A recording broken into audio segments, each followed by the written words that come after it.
a finite, reasonable world, symmetrical, consistent, enclosed.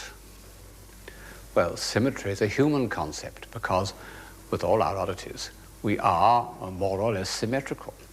And the balance of a mantelpiece by Adam or a phrase by Mozart reflects our satisfaction with our 2 eyes, 2 arms, 2 legs, and so forth. And consistency. Again and again in this series, I've used that word as a term of praise. But enclosed, that's the trouble. An enclosed world becomes a prison of the spirit. One longs to get out. One longs to move. One realizes that symmetry and consistency, whatever their merits, are the enemies of movement.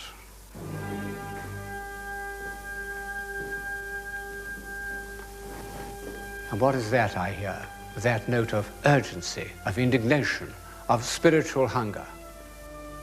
Yes, it's Beethoven. It's the sound of European man once more reaching for something beyond his grasp. We must leave this trim, finite room and go to confront the infinite.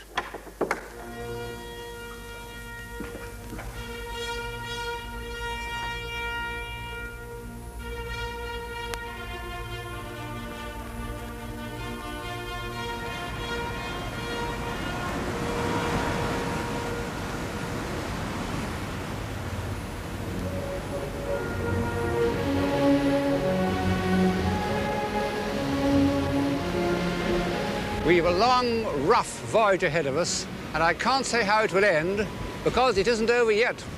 We're still the offspring of the Romantic movement, and still victims of the fallacies of hope.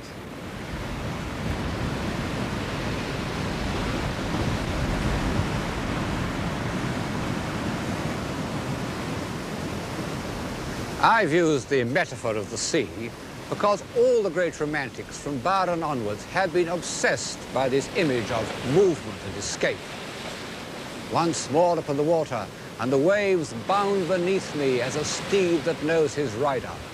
Welcome to their roar, swift be their guidance, wheresoe'er they lead.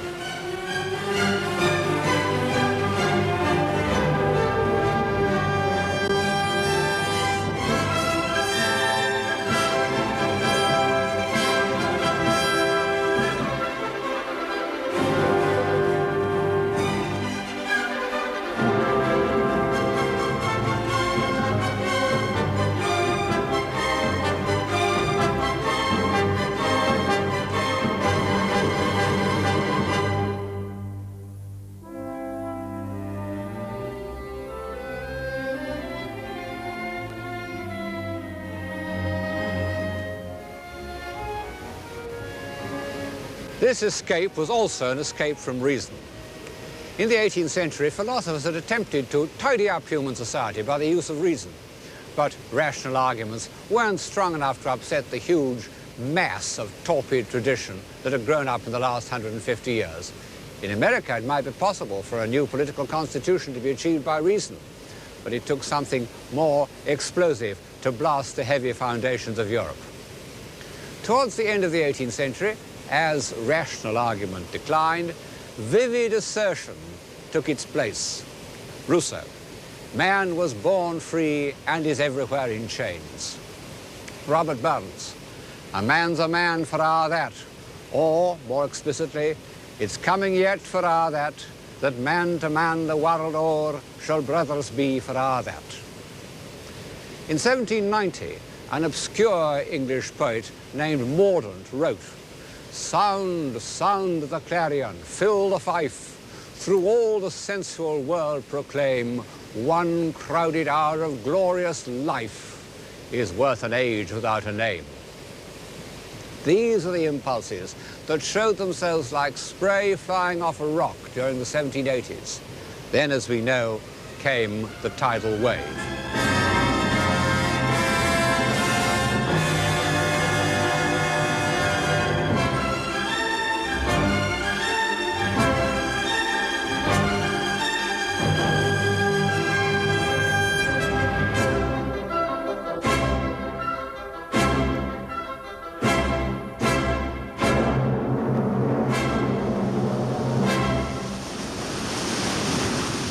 was because this need for freedom had for so long been boiling under the surface of the 18th century that the French Revolution evolved from the protest of a few disgruntled lawyers through the honourable grunts and groans of bourgeois constitutionalism to the raw cry of a popular movement. None of the intervening solutions would do. In June 1789, the members of the National Assembly had found themselves locked out of their usual meeting place, accidentally it seems, and went off, full of virtuous indignation, to this covered tennis court, where they swore an oath to establish a constitution. David, the painter of republican virtue, was commissioned to record the scene. In the centre is a group symbolizing the union of the church and the better aristocrats. Actually, the monk wasn't present. Like all propaganda pictures, it's not strictly accurate. Here are figures in an ecstasy of enthusiasm for constitutional government. And here, this is historically correct, is the one delegate who wouldn't swear to support it. To our eyes, disenchanted by 150 years of democratic eloquence and 50 years of propaganda painting, none of it as good as David, the whole thing may seem slightly absurd. And in fact, these first steps towards revolution were pedantic and confused. The constitutional phase of the French Revolution belonged to the age of reason. 3 years later, we hear the sound of the New World, when some honest citizens of Marseille grow impatient at an executive that doesn't act and undertake the amazing feat of marching in a sweltering July all the way from Marseille to Paris, tugging 3 pieces of cannon and singing a new song.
Breathes there a man with a soul so dead who can listen to that marching song without emotion, even today?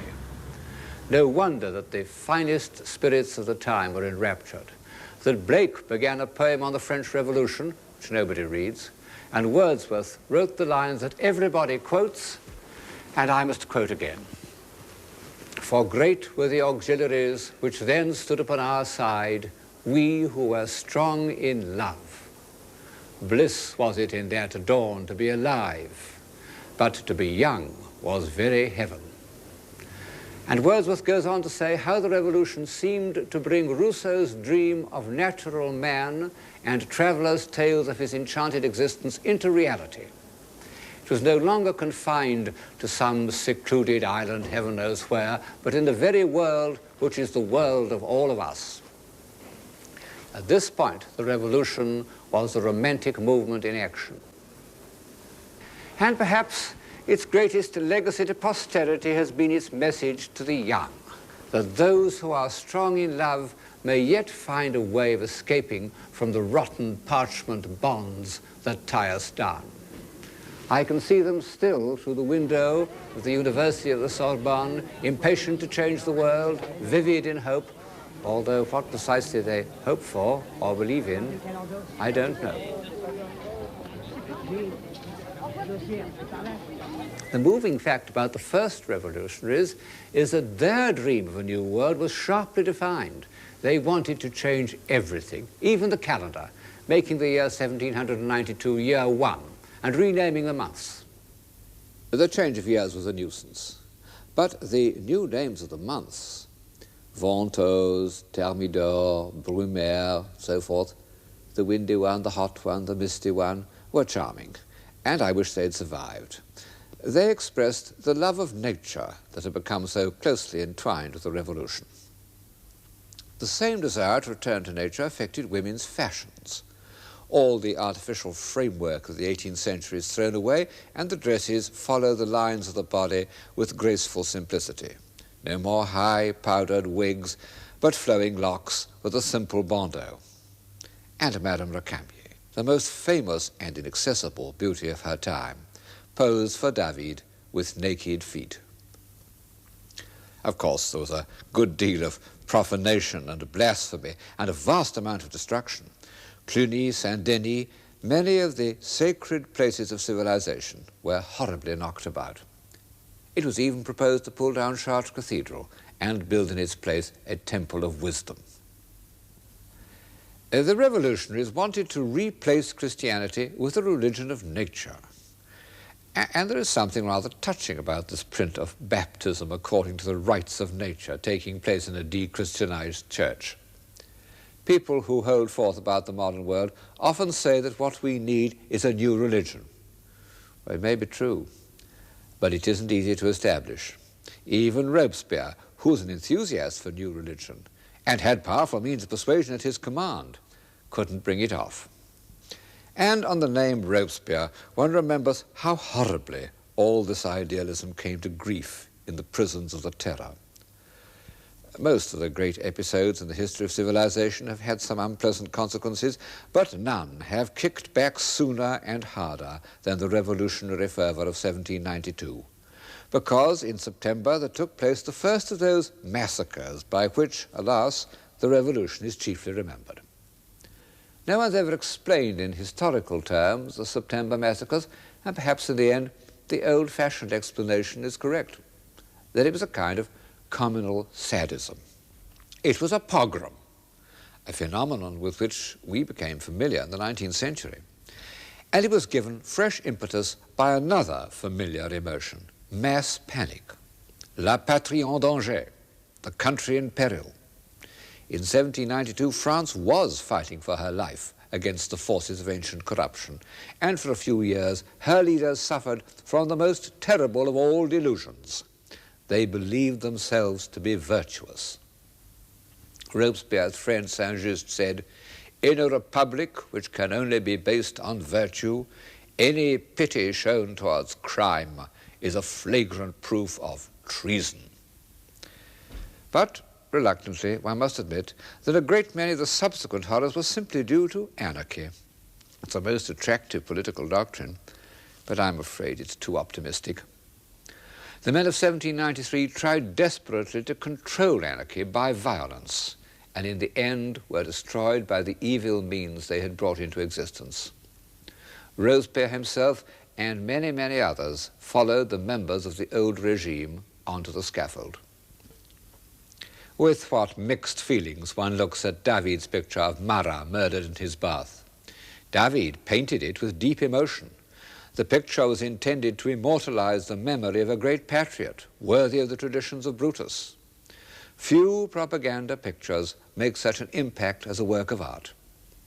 Yet Marat cannot escape responsibility for the September massacres, and thus for the first cloud to overcast Wordsworth's dawn and darken the optimism of the first romantics into a pessimism that has lasted to our own day. The revolutionary spirit lived on after his death, as we see it in this picture by David, painted in 1795, but it had no leaders. French politics was exactly the same melee of self-seeking infighting that it was to become so often in the next 150 years. Then, in 1798, the French got a leader with a vengeance.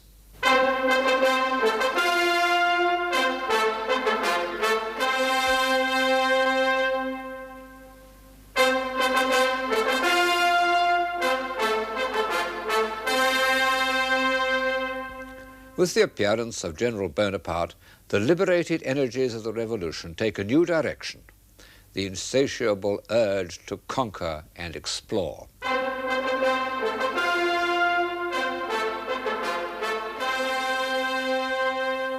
His council chamber at Malmaison, where the first great plans of conquest were worked out, is a soldier's room with a ceiling made to look like a tent, a fashion that was followed all over Europe for the next 50 years. And this is the actual council table.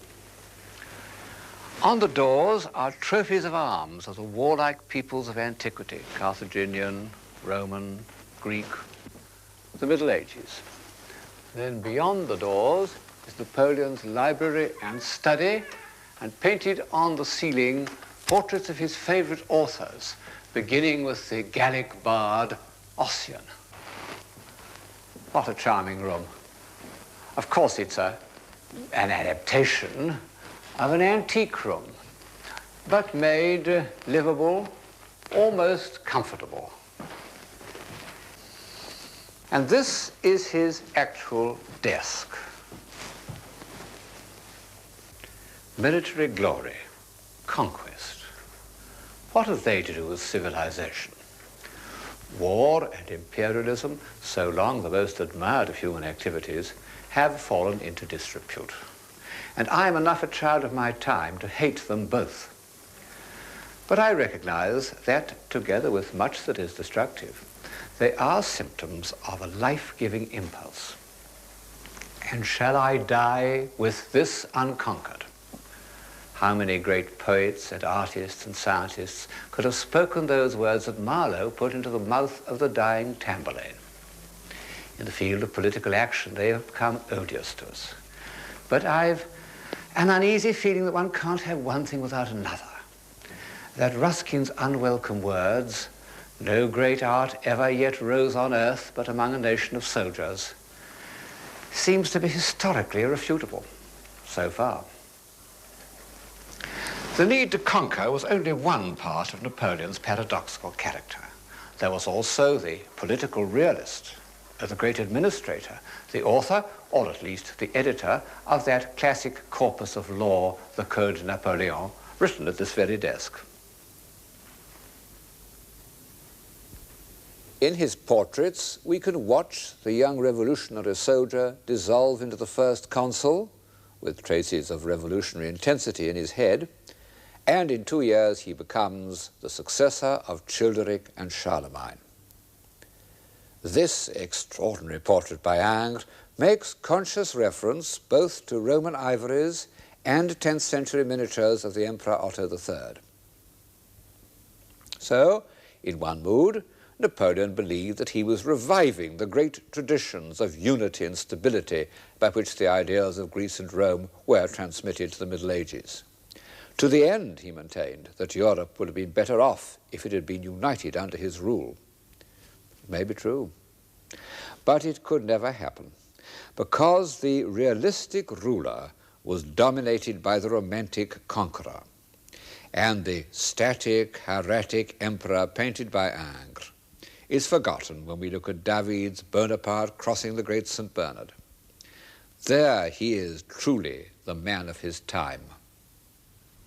For 50 years, the great minds of Europe were enchanted by a poem called Fingal, said to have been written by Ossian, a Gallic bard. Actually, it was a kind of fake put together out of scraps of evidence by an enterprising Scot named Macpherson.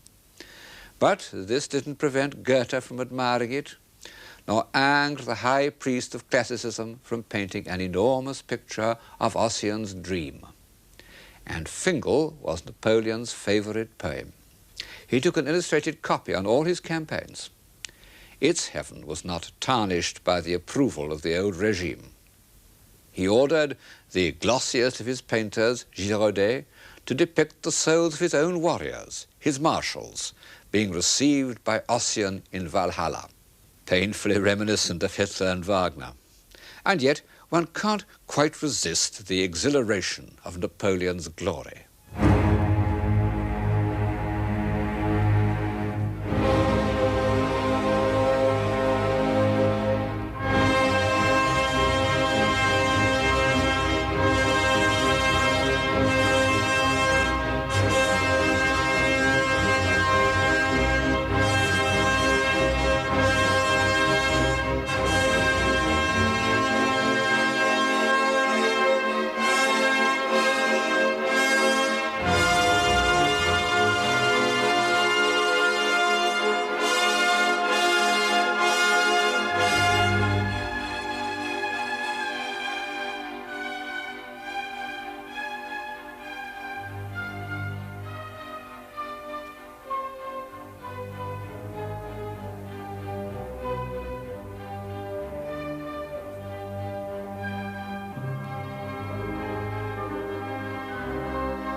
Communal enthusiasm may be a dangerous intoxicant, but if human beings were to lose altogether the sense of glory, I think we should be the poorer.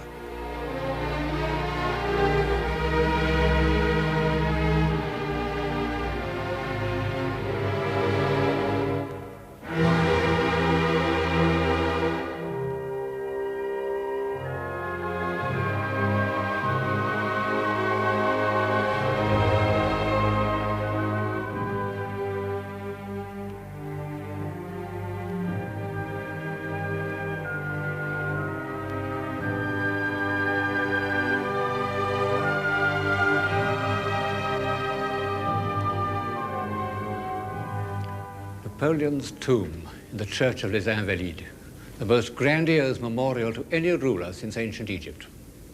And what, in all this glory, had happened to the great heroes that spoke for humanity in the revolutionary years? Most of them were silenced by fear. Fear of disorder, fear of bloodshed, fear that, after all, human beings were not yet capable of liberty.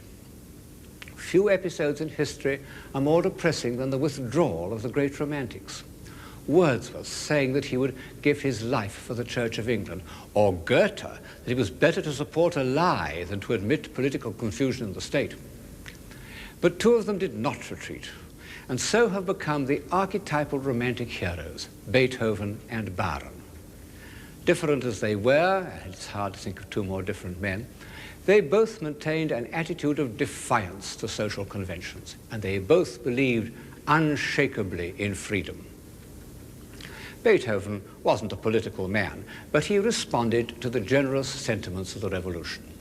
At first, he admired Napoleon because he seemed to be the apostle of revolutionary ideals, the inheritor of the early revolutionary urge to freedom, symbolized by the storming of the Bastille. Well, the Bastille was subsequently knocked down stone by stone, but repression did not come to an end. On the contrary, Napoleon organized the most efficient secret police in Europe.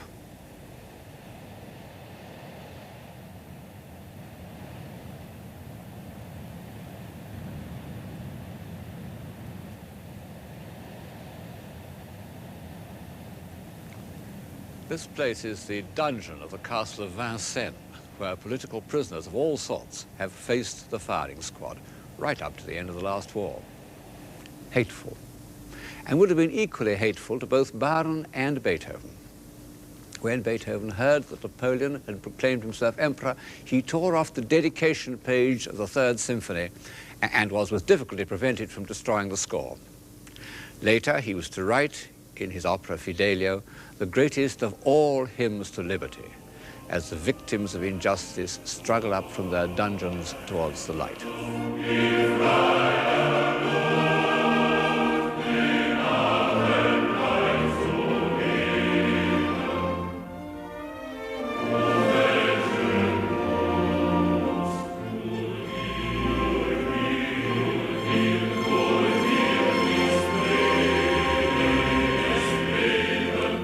Happiness to see the light, they say, to feel the air and be once more alive. Our prison was a tomb. Oh, freedom, freedom, come to us again. This cry has echoed through all the countless revolutionary movements of the last century.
far as freedom is concerned, I'm afraid that recent revolutionary movements haven't got as far forward.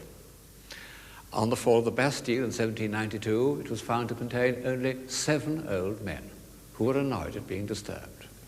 But to have opened the doors of a political prison in Germany in 1940, or Hungary in 1956, or Spain or Greece today, then one would have known the meaning of that scene in Fidelio. Beethoven, in spite of his tragic deafness, was an optimist. He believed that man had within himself a spark of the divine fire revealed in his love of nature and his need for friendship.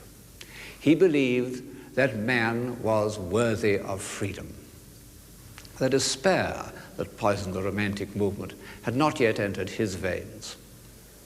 But by about 1810, all the optimistic hopes of the 18th century had been proved false. The rights of man, the fall of tyrants, the benefits of industry, all a delusion. The freedoms won by revolution had been immediately lost, either by counter-revolution or by the revolutionary government falling into the hands of military dictators. In Goya's picture of a firing squad, called the 3rd of May, 1808, the repeated gesture of those who have raised their arms in heroic affirmation becomes the repeated line of the soldiers' rifles as they liquidate a small group of liberals and other inconvenient citizens. Well, we're used to all this now. We're almost numbed by repeated disappointments. But in 1810 it was a new experience, and all the poets and philosophers and artists of the Romantic movement were shattered by it. The spokesman of this pessimism was Byron. He would probably have been a pessimist anyway. It was part of his egotism. But appearing when he did, the tide of disillusion carried him along, so that he became, after Napoleon, the most famous name in Europe. From great poets like Goethe and Pushkin down to the most brainless schoolgirl, his works were read with an almost hysterical enthusiasm, which, as we struggle through the rhetorical nonsense of Lara or the Gayur, we can hardly credit. Because, although Byron wrote quite a lot of good poetry, it was his bad poetry that made him famous. Byron, who was very much a man of his time, wrote a poem about the opening of a prison, the dungeon of the castle of Chillon on the Lake of Geneva, just behind me there. He begins with a sonnet in the old revolutionary vein, eternal spirit of the chainless mind, brightest in dungeons, liberty. But when, after many horrors, the prisoner of Chillon is at last released, a new note is heard. At last men came to set me free. I asked not why and recked not where, it was at length the same to me, fettered or fetterless to be. I learned to love despair. Since that line was written, how many intellectuals, down to Beckett and Sartre, have echoed its sentiment. But this negative conclusion was not the whole of Byron. The prisoner of Chillon had looked from his castle wall onto the mountains and the lake and felt himself to be part of them. This was the positive side of Byron's genius, a self-identification with the great forces of nature, in short, with the sublime.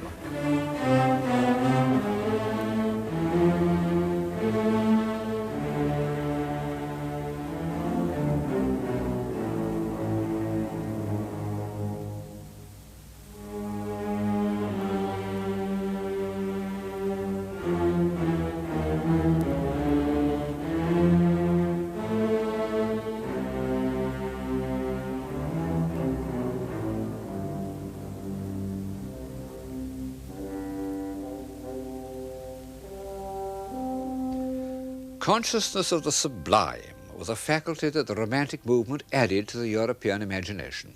It was an English discovery related to the discovery of nature, not the truth-giving nature of Goethe, nor the moralizing nature of Wordsworth, but the savage, incomprehensible power outside ourselves that makes us aware of the futility of human arrangements. As the revolution turned into the Napoleonic adventure, the sublime became visible and within reach. And this was the feeling that was given popular expression by Byron. He was irresistible because he had identified himself with the fearful forces of the sublime. Let me be, he says, of the stormy darkness on this very lake, let me be a sharer in thy fierce and far delight, a portion of the tempest and of thee. But participation of the sublime was almost as much of a strain as the pursuit of freedom. Because de Sade was right. Nature is indifferent, or, as we say, cruel. No great artist has ever observed these violent, hostile moods of nature as closely as Turner. And he was without hope. These are not my words, but the final judgment of Ruskin, who knew him and worshipped him. Turner was a great admirer of Byron and used quotations from Byron's poems in the titles of his pictures. But Childe Harold was not pessimistic enough for him, so Turner wrote a fragmentary poem to provide himself with titles. He called it The Fallacies of Hope. Bad poetry, good pictures. Here's one of the most famous of them. It represents an actual episode in the slave trade, another of those contemporary horrors that troubled the romantic imagination. Turner called it Slavers Throwing Overboard the Dead and Dying, Typhoon Coming On. For the last 50 years, we've not been in the least interested in the horrible story, but only in the colour of the black leg and the pink fish surrounding it. But Turner meant us to take it seriously. Hope, hope, fallacious hope, he wrote, where is thy market now? About 20 years earlier, Géricault, the most Byronic of all painters, had also made his name with a picture of a disaster at sea. The frigate Medusa foundered on her way to Senegal. 149 of the passengers were put onto a raft, which was to be towed by sailors in the pinnaces. After a time, the crew got fed up and cut the ropes, leaving the raft to drift out to sea and condemning the passengers to almost certain death. Miraculously, there were a few survivors, from whom Géricault learnt the full horrors of the episode. He even found the ship's carpenter who had made the raft, and he had him make a model of it in his studio. He took a workroom near a hospital so that he could study dying men. He'd been a dandy, but he gave up his life of pleasure, shaved his head, and locked himself in a room with corpses from the morgue. He was determined to paint a masterpiece. And he succeeded.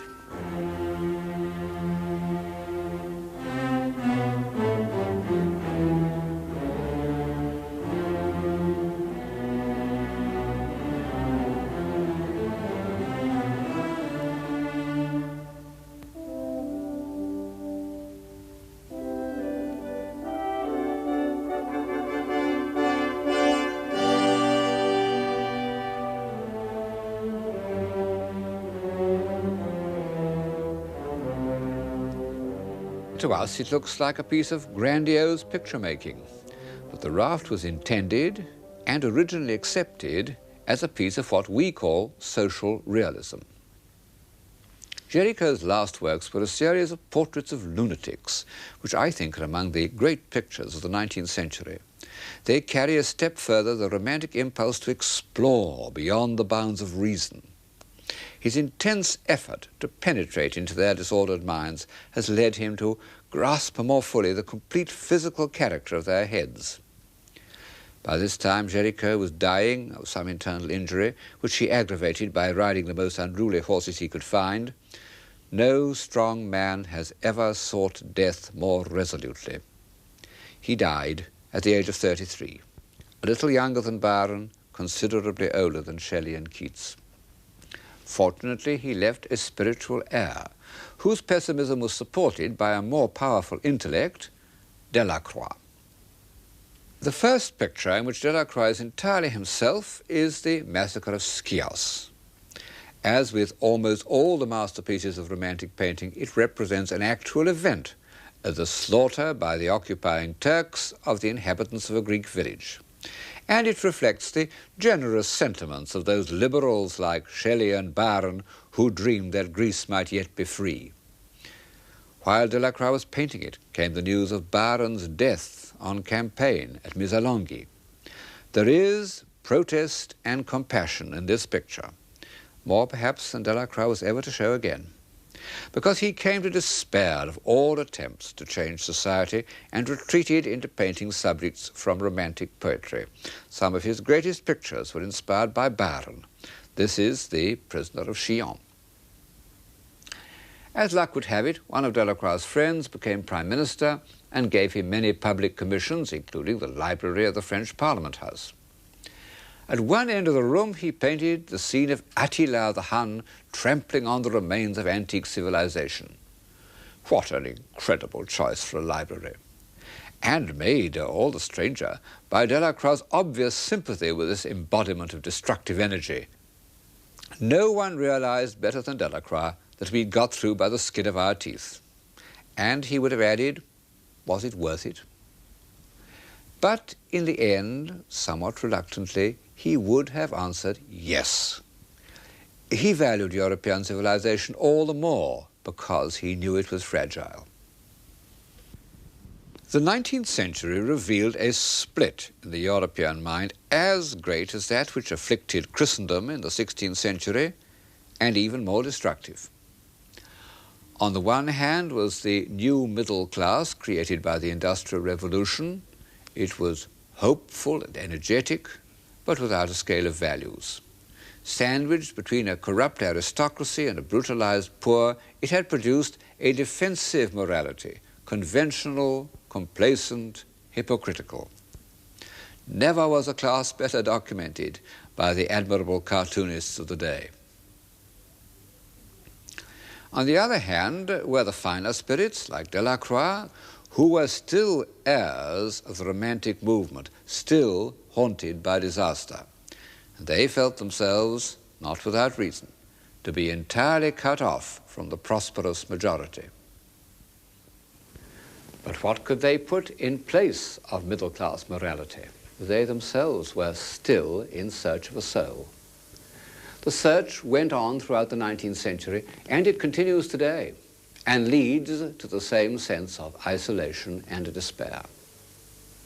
In the visual arts, its chief interpreter was the sculptor Rodin. He was the last great romantic artist, the direct heir of Géricault and Byron. Indeed, his greatest disappointment was that he didn't win the competition to do the Byron Memorial in Hyde Park. And like them, his abundant animal spirits didn't allay, but rather enhanced his view of mankind's tragic destiny. And like them, there is, sometimes in his expressions of despair, a trace of rhetorical exaggeration. But what an artist he was. Incredible that only 20 years ago he was still under the cloud of critical disapproval. What is posterity? He was an inventor of symbolic poses that stay in the mind, and like all oversimplified statements that spur men on to action, they are sometimes rather too obvious. But in the originals, his figures are saved from banality by a really stunning force and freedom of modeling. Every form thrusting outwards at its maximum point of tension. Those were Rodin's own words. Look at the back of this figure of Eve. You'll see how the vitality is conveyed by the touch of Rodin's hands. He was one of those sculptors who communicate through the movement of his fingers. And for that reason, all his best figures were modeled quite small, enlarged afterwards by other artists. This is the largest scale on which Rodin ever worked. If some of his gestures look a little forced, one must also admit that Rodin's power of representing figures under the pressure of violent emotions links him with a whole line of modern art, from Munch to Francis Bacon. These are his burghers of Calais, staggering out of the beleaguered city and offering their lives to the brutal English king in order that the people may be saved. They are still with us. Romantic man at the end of his pilgrimage.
Rodin did one work which is dateless, very ancient or very modern, depending on which way you look at it.